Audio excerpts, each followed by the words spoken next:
Hi, my name's Isaac Graz, and today I'm going to be talking about a programme that has been so addictive and I feel is a great show to get inspiration from for my media coursework and for our filler film. The programme is about people who come back from the dead so many years later from when they died. It features so many characters I like, has great music, great camera work, and there's just so much that you can talk about and get inspiration from.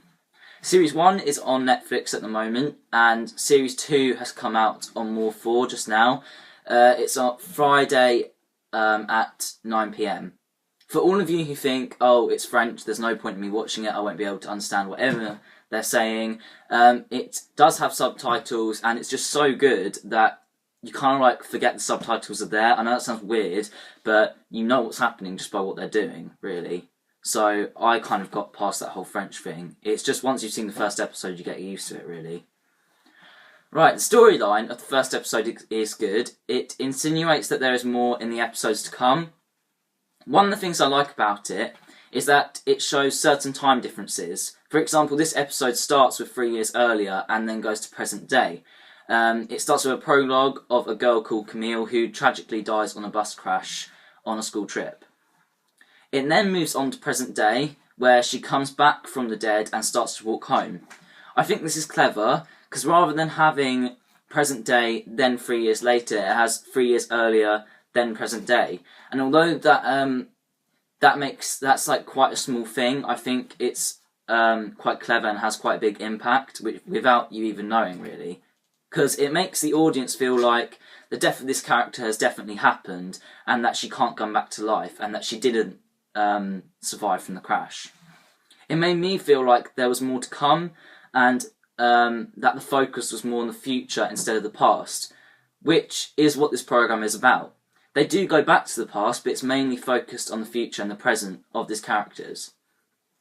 This gives a good link to the title Les Revenants, which translates to The Returned.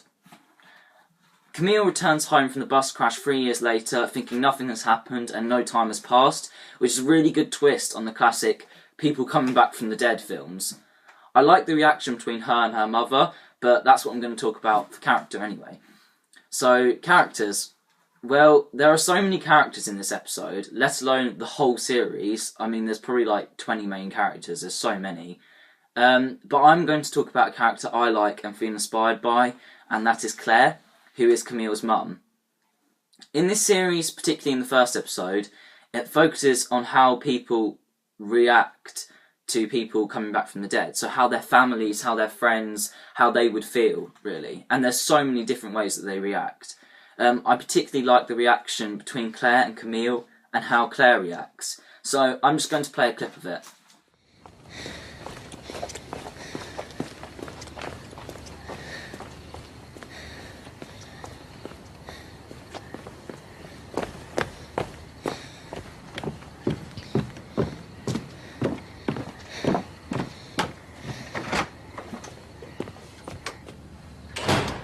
Léna?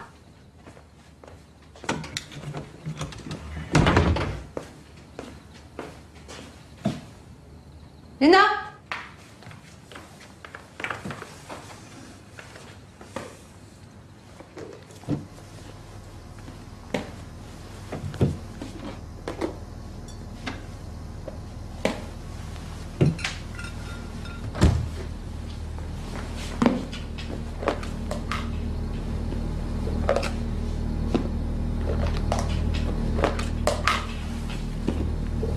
Je sais maman, il est hyper tard, je suis vraiment désolée, t'as dû t'inquiéter comme une folle, mais je te jure c'est pas de ma faute, il m'est arrivé un truc hyper bizarre. Me regarde pas comme ça s'il te plaît. Je sais que ça a l'air complètement tordu, mais je me suis retrouvée dans la montagne au-dessus du barrage. Je sais pas ce qui s'est passé, j'ai mis 1 heure à rentrer. Faut que tu me crois, maman, je te raconte pas de conneries. J'ai trop faim.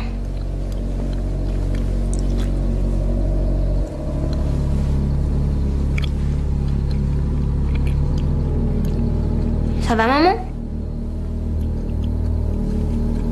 Ouais, ça va. Elle est là, Léna?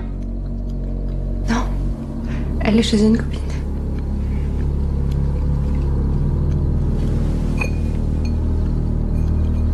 C'est moche, ça. Je changerai après.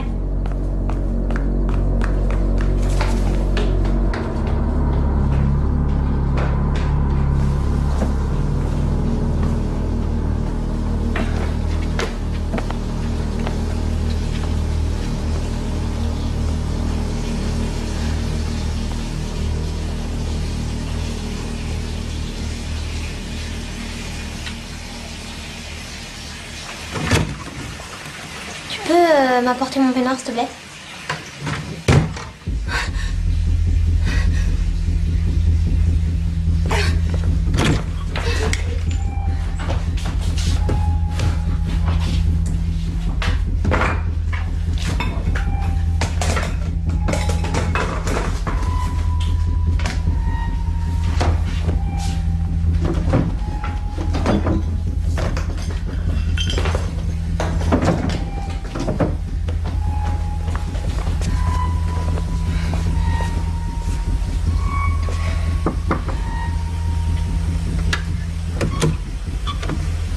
Merci.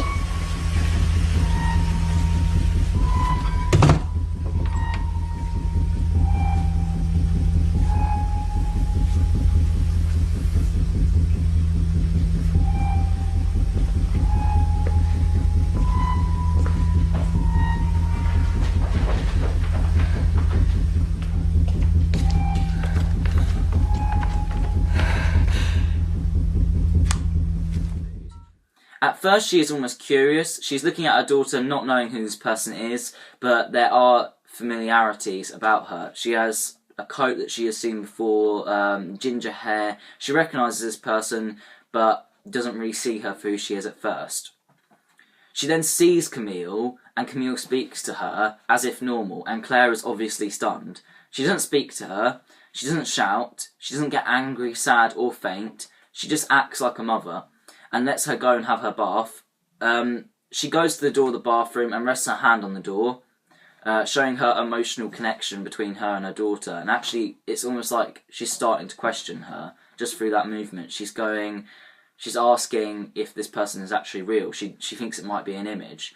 At which point, Camille comes out and asks if her mum can get her towel. Claire then goes to Camille's old room, which is like a shrine at this moment.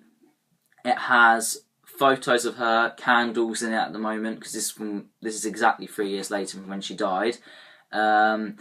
It has objects like a teddy bear, I think, on the bed, and just certain things that Camille liked. So she clears it all up. She doesn't want Camille to find out about it. She instantly reacts, blows out the candles, puts all the photos of her and her sister, all the objects back in drawers, and then goes and gets her towel. This is a brilliant character to get inspiration from, as at the start of the series she is portrayed as a victim. She seems fragile, dazed, and as the series goes on she really comes into her own, summing up the courage to tell her daughter what happened, and to care for her and protect her from everyone else.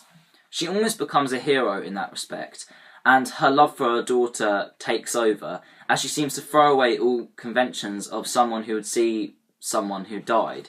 She doesn't question, doesn't expect her to be a fake, doesn't get angry, disbelieved, or in denial. She just cares for Camille. So I'd say she is a victim of circumstance, but she does become a hero because of it. Right, now the setting. The setting of this show is incredible, not just in beauty. Yes, it has forests and lakes, but it also has a creepy feel to it. And it does have aspects of it which I love. I love how the setting seems like the most beautiful place in the world. It should be homely, full of memories and happiness. A bit like a holiday home, actually. It's really picturesque. And it does have this feel on the school bus of being sunny and warm and normal. Yet throughout the rest of the series, the setting has this very cold feel to it. It doesn't feel right. It feels really uneasy. The whole setting seems to be tinted slightly blue, which probably is a camera effect. It looks cold and very grey, as if filmed in a dry winter. That's the way that I'll probably describe it. The land seems really pure and peaceful, which contrasts to the horrific storylines and heartbroken characters. This made me, and I imagine the rest of the audience, feel really uncomfortable and really on edge as well. They were expecting something to happen. it almost made you feel confused as well, which is another uneasy feeling that kind of adds to the tension of it. It was perfect for the story and the characters. I also love the fact that the setting seems to tie in with the story the whole time. It isn't just a place, it's why the people keep coming back from the dead. The bus crash, the murders, the bar, but also the mystery behind the dam. It seems like a very normal thing, just that the water's going, but for some reason it's really significant. I love how there seems to be something happening to the dam, and they don't know what it is. And how at the end of The Returned, it just seems to link with the flood, but the reason behind it isn't clear. The music is so clever in this thriller. It sounds like it's well edited, as if lots of synthesizers are playing, or any effects like that. But if you listen, all the instruments are original and feel really acoustic, yet they all merge really well together, which gives off that kind of edited feel, I guess. The way it starts with a nice tune and then the beat comes in, then the cello, it's really precise and really effective. It tends to fill into one emotion without being overbearing, which I think is really important. You can't be overbearing with music in thrillers, because otherwise it kind of takes away from the action that's happening. Even with all that sound, it still paints the image of being silent and creepy, which is something that's very hard to do, especially in music, and something that I'd quite like to achieve. I feel that this is something that I am really inspired by. The way it gives off the feel of the show is something that I think you have to do when you write music for a thriller.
Right, so as you can see, it starts with a simple high-angle shot of a bus driving around a corner over a dam, but as it turns away, the camera pans up to reveal the beautiful landscape and the scenery.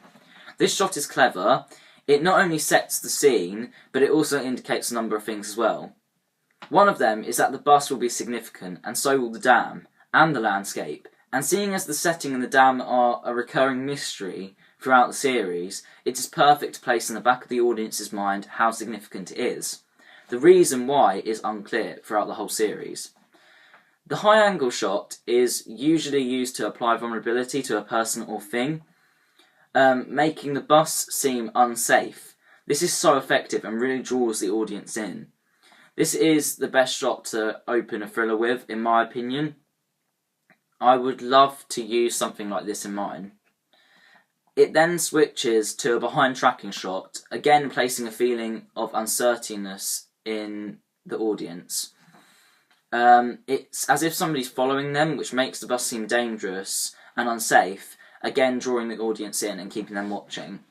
It then switches to an inside shot of the bus of Camille, a close-up of her looking out the window, and her looking away from the camera makes her seem lonely.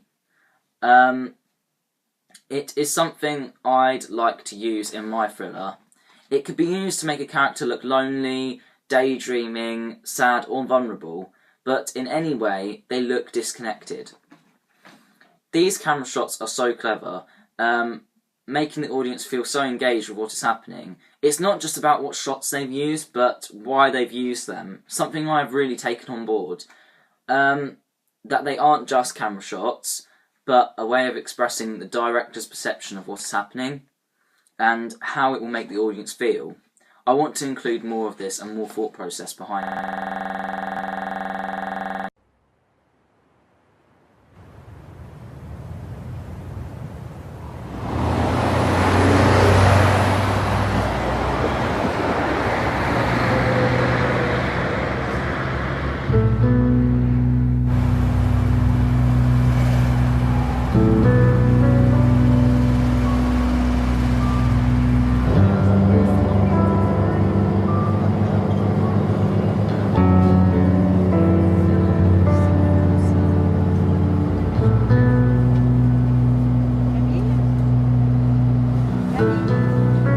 Camille.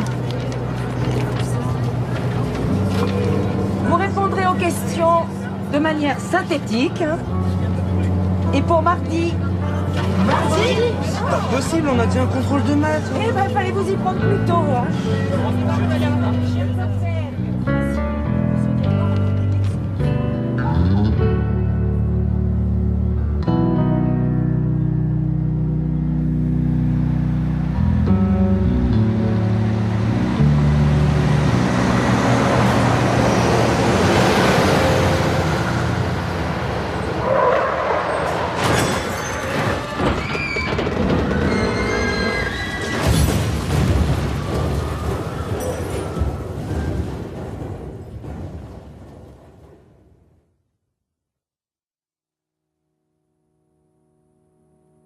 Right, so as you can see, it starts with a simple high-angle shot of a bus driving around a corner over a dam, but as it turns away, the camera pans up to reveal the beautiful landscape and the scenery. This shot is clever. It not only sets the scene, but it also indicates a number of things as well. One of them is that the bus will be significant, and so will the dam, and the landscape, and seeing as the setting and the dam are a recurring mystery throughout the series, it is perfect to place in the back of the audience's mind how significant it is. The reason why is unclear throughout the whole series. The high-angle shot is usually used to apply vulnerability to a person or thing, making the bus seem unsafe. This is so effective and really draws the audience in. This is the best shot to open a thriller with, in my opinion. I would love to use something like this in mine. It then switches to a behind tracking shot, again placing a feeling of uncertainness in the audience. It's as if somebody's following them, which makes the bus seem dangerous and unsafe, again drawing the audience in and keeping them watching. It then switches to an inside shot of the bus of Camille, a close-up of her looking out the window, and her looking away from the camera makes her seem lonely. It is something I'd like to use in my thriller. It could be used to make a character look lonely, daydreaming, sad or vulnerable, but in any way they look disconnected. These camera shots are so clever, making the audience feel so engaged with what is happening. It's not just about what shots they've used, but why they've used them. Something I've really taken on board. That they aren't just camera shots, but a way of expressing the director's perception of what is happening and how it will make the audience feel. I want to include more of this and more thought process behind it. Yeah, so that is all the inspiration that I've got from Les Revenants. If you would like to watch it, it's on Netflix, and there are clips of it on YouTube which you can just watch and probably get inspiration from as well. Yeah, so I hope you enjoyed this video and found it interesting or helpful.